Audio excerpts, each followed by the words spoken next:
Hello everyone, I am in Arizona. I'm so excited, and I'm excited to share this tease towel with you. It may be, I just realized it may be echoey in here, so if it is, I apologize.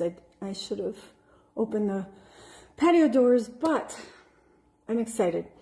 I want to talk to you about something. It's kind of a debate that I had with my husband last night.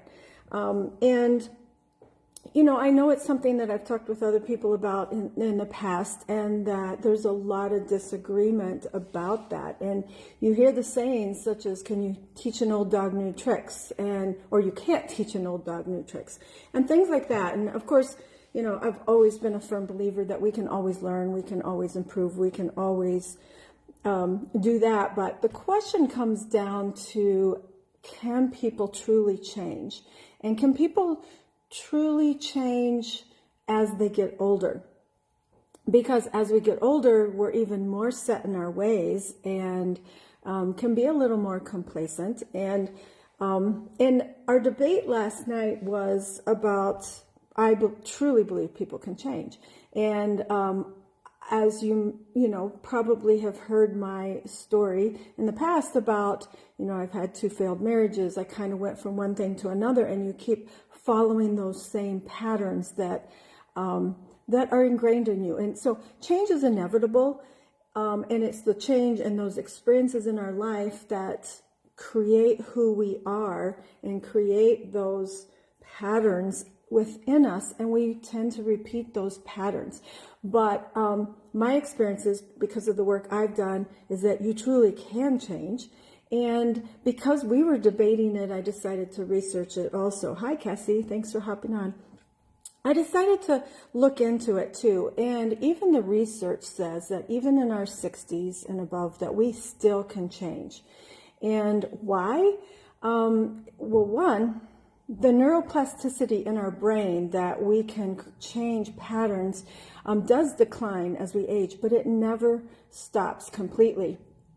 And even though the experiences and traumas that create who we are actually create wisdom, help us to have wisdom. And that wisdom can sometimes make us have some realizations and want to change. Also, major life events sometimes are one of these stimuli that make people change. So there's so many things.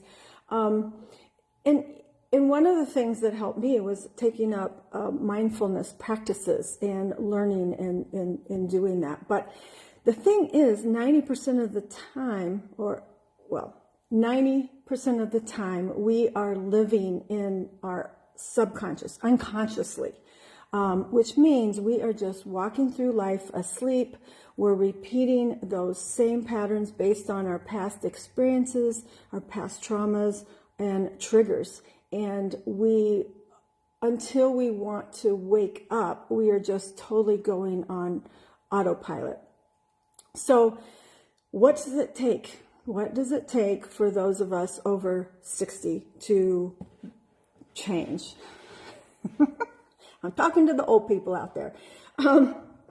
We still can change, and it really boils down to, hi Sarita, it really boils down to wanting to change and then being committed to that concept of doing the work that it requires, that we need to do to change. It's not just reading a couple of self-help books and being able to change. It requires learning, reading the books or learning and doing those things, and then really reflecting on ourselves, reflecting on that, and then taking intentional action. And I think back of when I was in PT school and continuing ed, and I would learn new things and come back, and I would start to do those new things, and then I would fall back into those patterns of treating the way that I had been treating before. So it really is those steps of intentional action and continuing to do the work that helps us to be able to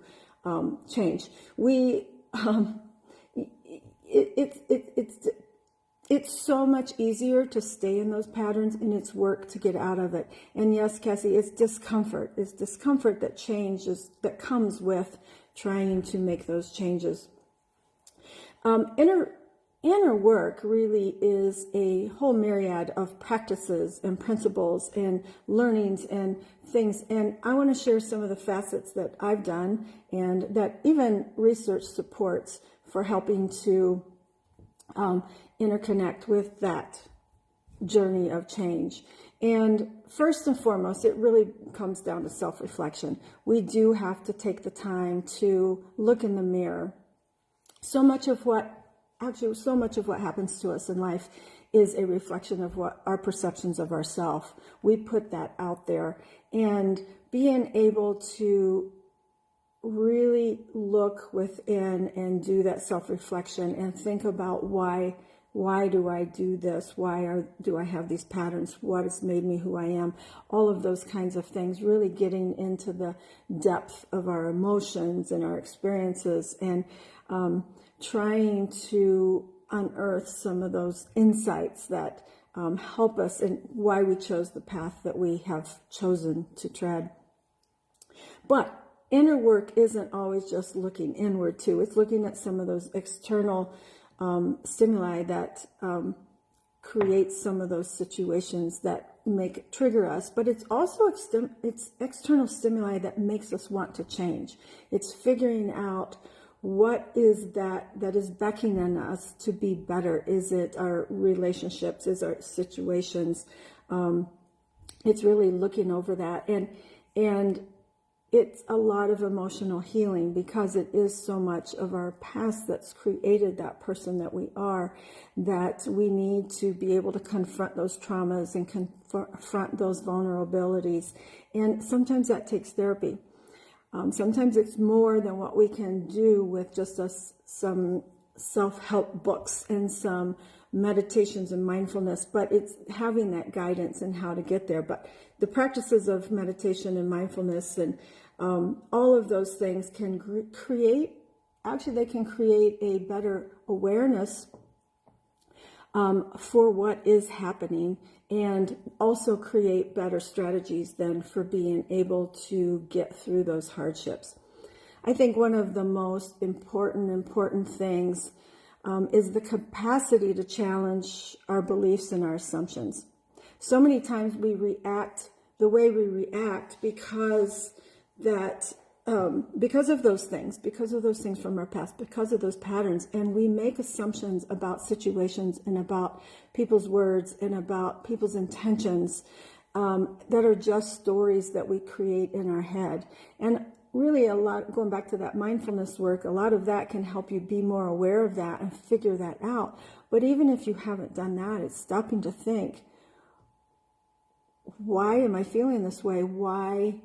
Is this story that I'm creating in my head, is this true? And part of it's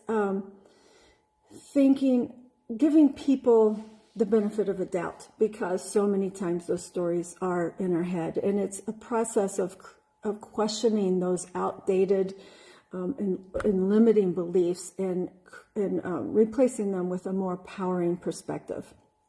I think that's a huge one for all of us. Yes, awareness is the key. I mean, it really is the first step. If you don't identify that maybe you have some issues, or that or realizing that you're doing the same things over and over, or reacting the same ways that might not be positive ways over and over, it's so much of it. And it's a willingness to be able to embark on a road less traveled, to look at the behavioral change and implementing new patterns, new behaviors, new habits requires commitment and consistency. And consistency is the biggest. So taking that intentional action and being consistent with it. And it's through that we're going to bridge that crevice between who we are and who we aspire to be. So, and then the last thing that I want to say about that is one beacon that really needs to shine through with all of this is self-compassion. Being able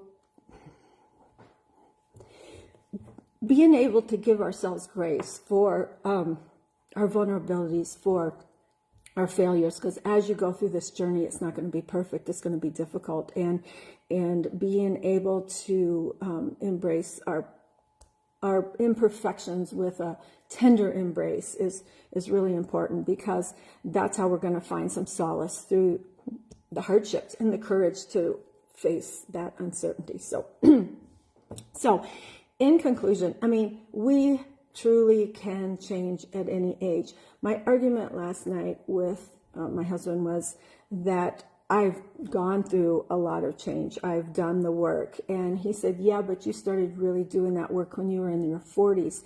And when you get up into your 60s and 70s, he didn't believe that people can change. And we debated about that. And we truly can. I mean, we can be set in our ways, but if you have the motivation, if you truly want to change and you are willing to do the work and take action, you really can. And it can be a very profound experience, and it can be liberating and one of our greatest triumphs. So if you think you can't change, if you think someone can't change, and you have the desire and want to change, you're going to need to do the work. You're going to need to stay committed, and you're going to need to be able to take that intentional action. And it really, being able to do that really is a testament to the spirit and the boundless potentials within each of us. So that's my message for today. Thanks for joining me. You're never too old. You're never too old to follow your dreams. I preach that all the time too. You know, live life, be you, be the you want to be, become the you want to be, and follow your dreams. And life is short, so wear the shoes, eat the cake, whatever the third one is, buy the dress. So thanks for joining me, you guys, for Tease Towel today. I appreciate you guys who hopped on, said hi. Cassie, thanks for your input. Yes, it's a difficult journey, but it's a possible journey, and we never want to give up on things. So thanks again, you guys, and I'll see you next week on Tease Towel. Bye-bye.